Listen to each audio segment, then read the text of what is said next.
Ashley painfully squeezed through the swinging door back into the dining area of the small diner in a suburb of Portland, Oregon.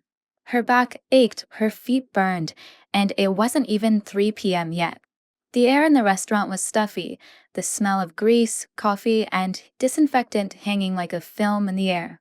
She was supposed to have the day off, but when her coworker Jessica called her frantically at 5:30 a.m., the baby had a fever, she couldn't possibly come in. Ashley had sighed inwardly and agreed.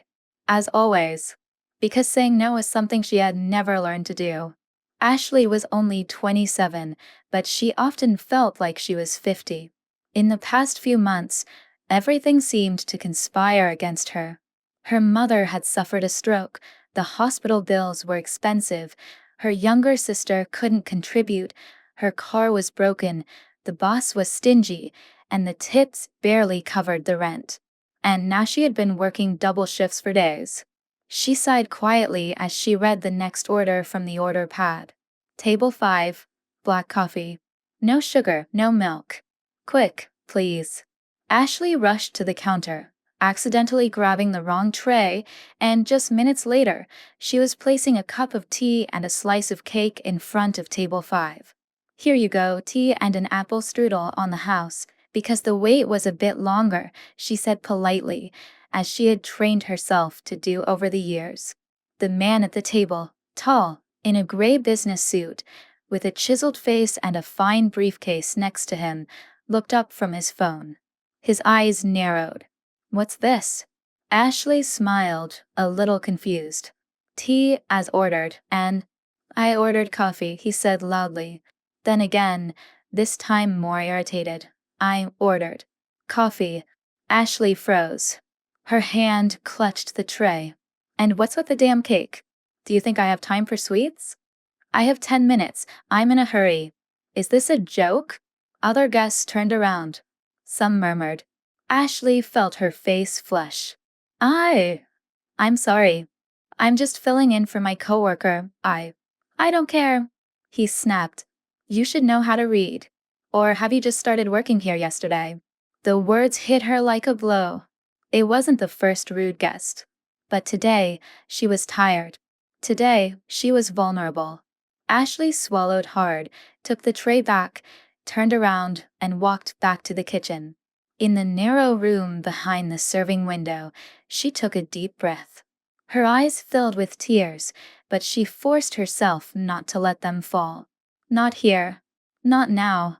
At that moment, for the first time, she asked herself seriously, how much longer is this going to go on? What am I even doing here?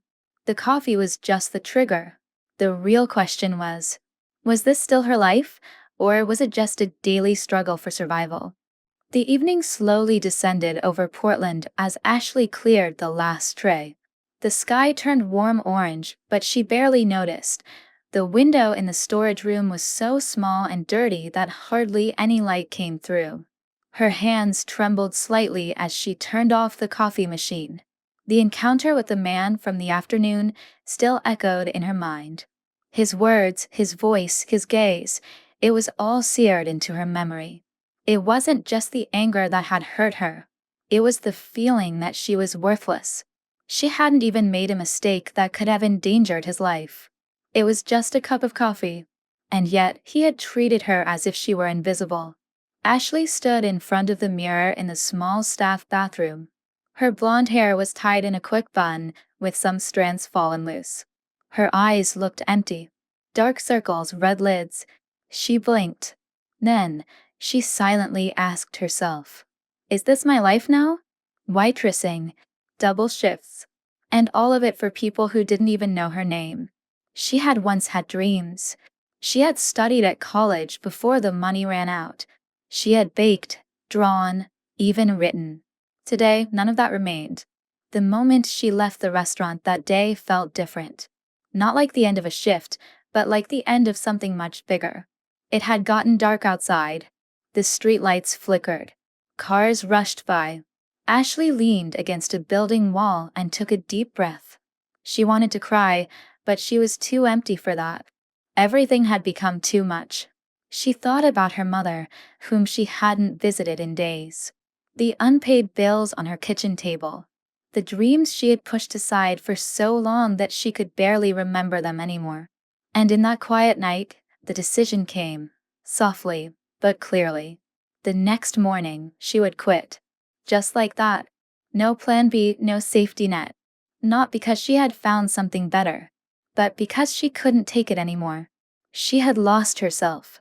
And she knew, if she didn't take the chance to leave now, she would never find the strength to do it again. Ashley woke up early that morning, even though she had the day off. Her head was heavy, but her decision was firm. She sat at the small kitchen table in her one-room apartment, a cup of lukewarm tea in her hand. The resignation letter was already printed out in front of her. She had written it the night before on the sofa with an old laptop that kept crashing. The text was short but clear. No long explanations. Just the essentials. Before 8, she entered the diner. Her boss, a thin-lipped woman named Darlene, was counting the cash. She looked up in surprise as Ashley walked in. "You're not working today," she mumbled, not looking up. Ashley handed her the paper. "I know. I'm quitting." Darlene raised an eyebrow. Then, she nodded briefly. Guess it was only a matter of time. No tears. No big scene. Ashley was surprised at how calm everything was. And at the same time, she felt something she hadn't felt in months, room to breathe. She left the diner with light steps. The streets seemed brighter. The sounds clearer. Portland was still the same city, but for Ashley, a new day had just begun. She had no money, no job, no idea what was going to happen next. And yet, for the first time, she didn't feel like a shadow. By the afternoon, she sat in a small cafe by the river, thinking about her life. The wind was cool but pleasant. She watched the people around her, couples, children, joggers. And then, almost by chance, she heard a voice behind her. You're the waitress from the diner, right?" Ashley turned around. There he was, the man from table 5. The one with the coffee. This time, he wasn't in a suit, but in jeans and a sweater. And he looked different, not so hurried, not so harsh. Ashley froze. She didn't say anything. "I've been looking for you," he said calmly. "I wanted to apologize. About the other day. That wasn't okay. Not even close." Ashley exhaled slowly. "I had a damn bad day," he continued. "But that doesn't justify how I treated you." She looked at him for the first time, really looked at him. His eyes seemed sincere. Not like someone trying to quickly rid themselves of guilt, but like someone who meant it. "By the way, I ordered coffee and got tea and cake," he said softly, trying to smile. "And in the end, it probably made my day better. I ate it all. It was good." Ashley had to smile, even though she didn't want to. "I'm David, by the way," he said, extending his hand.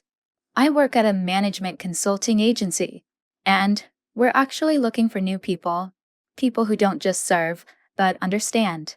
Ashley hesitated. Was this really her life? Or just some strange coincidence that could come straight out of a movie?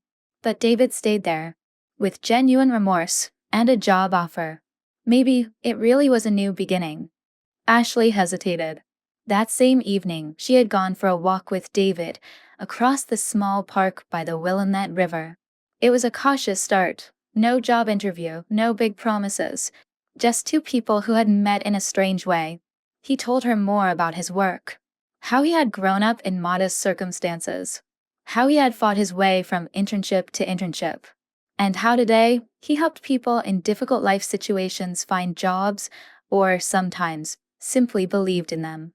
Ashley listened without judgment. For the first time in a long while, she felt like someone genuinely cared about her, not as a waitress, not as a service worker, but as a person. The next day, she visited his office. It wasn't anything special, a small co-working space on the 3rd floor of an old brick building. But it was clean, friendly, alive. David introduced her to his team. young people, creative minds, and open atmosphere. She immediately sensed this was different from the diner. No commands, no sharp looks, just people working together. In the following weeks, Ashley became part of the team. At first, she helped with simple tasks, answering emails, coordinating client appointments, research. But soon, it became clear that she had a special talent. She could listen to people. Her empathy, which had often gotten in her way at the diner, became her greatest strength. David often watched her from the corner of his eye, without saying much. He was reserved, giving her space. But every time she felt uncertain, he was there, with a smile, with a sentence that lifted her up. And then came the evening when they stood together on the rooftop terrace, gazing at the sparkling skyline.